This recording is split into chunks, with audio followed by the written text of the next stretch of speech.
Durante el embarazo no es necesario hacer una dieta específica. Lo importante es que tengas unos hábitos alimenticios saludables y que tengas una dieta que sea sobre todo variada y equilibrada. La dieta mediterránea se caracteriza por basarse sobre todo en una ingesta elevada de consumos de origen vegetal, como frutas, verduras, pan, cereales y legumbres, ¿vale? Y también aquí es importante los frutos secos. La dieta mediterránea también incluye, por otro lado, una baja consumición sobre todo de huevo, de lácteos y de carnes rojas. Esto en una cantidad siempre moderada. Este modelo dietético tiene como principal aporte carbohidratos, fibras y sobre todo ácidos grasos saturados y monoinsaturados. Estos últimos a base sobre todo del aceite de oliva y de los pescados. Vale. Contrariamente a lo que la gente cree, no es importante comer mayor cantidad, sino mayor calidad y variedad. Durante el primer trimestre en realidad no es necesario elevar el consumo de tu dieta. Donde sí que es importante es a partir del segundo y tercer trimestre. Los hidratos de carbono son importantes en nuestra dieta porque ellos son los principales aportadores de aporte calórico a nuestra dieta. Se recomienda que el 50% de nuestra dieta se base sobre todo en ellos. Es también importante entender de que esta cantidad de alimentos, que es la mayoría casi de nuestra dieta, debe ser repartida en 5 tomas a lo largo del día. Es importante que prioricemos fuentes integrales, porque de esta manera limitamos el consumo calórico y aumentamos el consumo de fibra. En el caso de los lácteos es preferible utilizar leches desnatadas y en el caso de los quesos se prefiere siempre evitar los curados, limitar los semicurados y que sean siempre de leche pasteurizada. Es importante también prescindir de aquellos carbohidratos de absorción rápida, como son las galletas, la bollería, pasteles y bebidas azucaradas. Estas solo incrementan el riesgo de diabetes gestacional y en realidad no son un buen aporte calórico.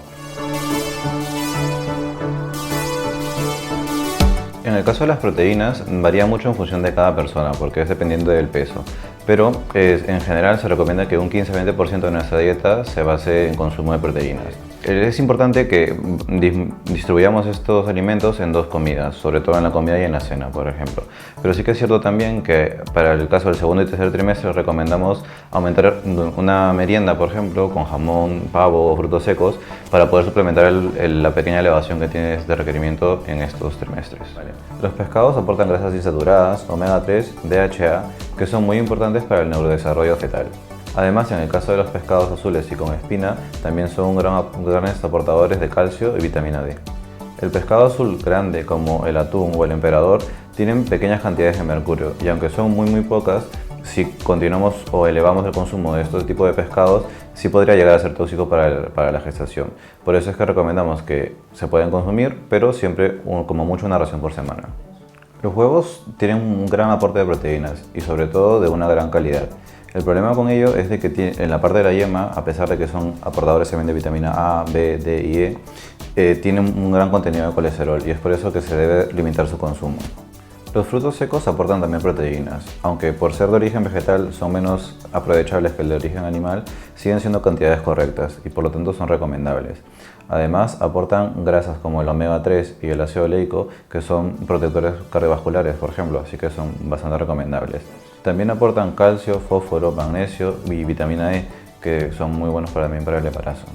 Los lácteos, aparte de aportar carbohidratos a nuestra dieta, son grandes fuentes de proteínas, sobre todo como la caseína, que es una proteína de alta calidad. También aportan grasas a nuestra dieta y vitamina A, vitamina B y calcio.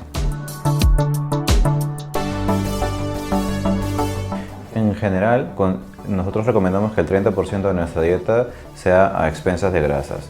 Pero dentro de estas grasas es importante entender que hay que priorizar las monoinsaturadas, que por ejemplo están en el aceite de oliva, que se usa mucho en la dieta mediterránea, y los poliinsaturados, que están por ejemplo en los pescados y frutos secos.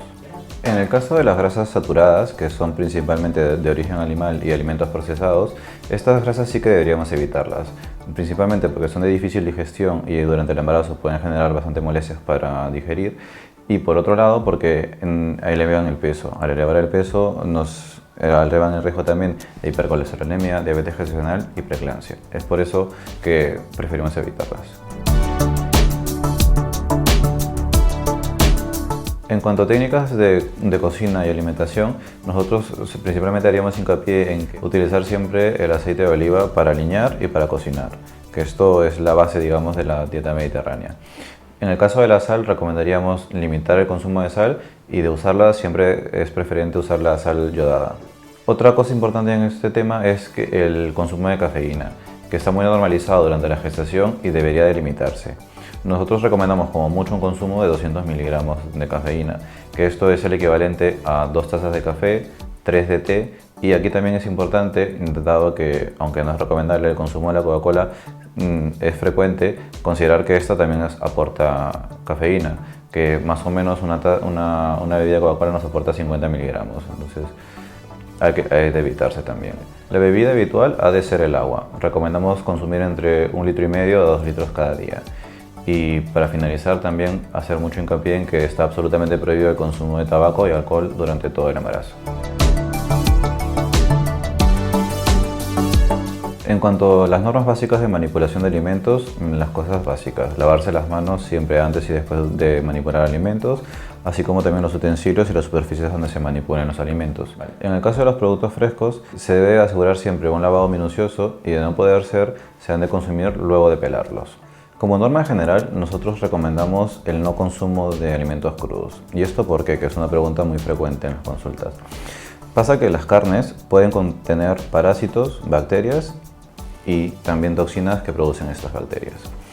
Entonces, la pregunta típica es, vale, pero ¿y si congelamos esos alimentos, eliminamos estas últimas tres? Pues la verdad es que sí, se eliminan la mayoría de parásitos, la mayoría de bacterias, pero con congelación no se consigue controlar, por ejemplo, las toxinas de estas bacterias. Entonces, aunque lo hubieras congelado y consumes este alimento, la toxina podría afectarte a ti también. ¿Qué causa esas toxinas? Pues diarreas, fiebre, vómitos, que no es nada grave, pero preferimos evitar ese riesgo durante el embarazo. En el caso de las toxinas, para poder asegurar que se hayan eliminado, lo que debemos hacer es una cocción de los alimentos a al menos 75 grados en su interior. De esta manera sí que tenemos por seguro que se han eliminado bacterias, parásitos y las toxinas. Entender que aunque el riesgo de comer alimentos crudos congelados es bajo, sigue habiendo un riesgo y por mínimo que sea, nuestra recomendación siempre será evitarlos. En cuanto a suplementación de vitaminas y minerales, estrictamente necesario, lo único que hay es el ácido fólico, que debería consumirse desde 3 meses antes del embarazo y a lo largo de toda la gestación. Es cierto también que la gran mayoría de gestantes en nuestro medio terminan siendo tributarias de poder consumir o que se les indique el hierro. Esto porque puede haber una anemia, pero esta medicación nos la indicaremos nosotros luego de hacer el seguimiento analítico que se hace durante la gestación. No es absolutamente necesario. Es cierto también que la gran mayoría de suplementos vitamínicos pregestacionales tienen muchas vitaminas y minerales que no hacen daño, pero no son estrictamente necesarios. Además de una dieta equilibrada, es importante también hacer actividad física. Aquí dos cosas. Uno, que la actividad física que has estado haciendo hasta antes del embarazo, la puedes continuar haciendo, siempre limitando sobre todo carga de peso. El resto de cosas en general se pueden seguir haciendo. Pero como mínimo has de asegurar 2 horas y media a la semana de actividad física. Esto, por ejemplo, se puede alcanzar fácilmente con caminar a un buen ritmo durante 45 minutos 3 veces por semana.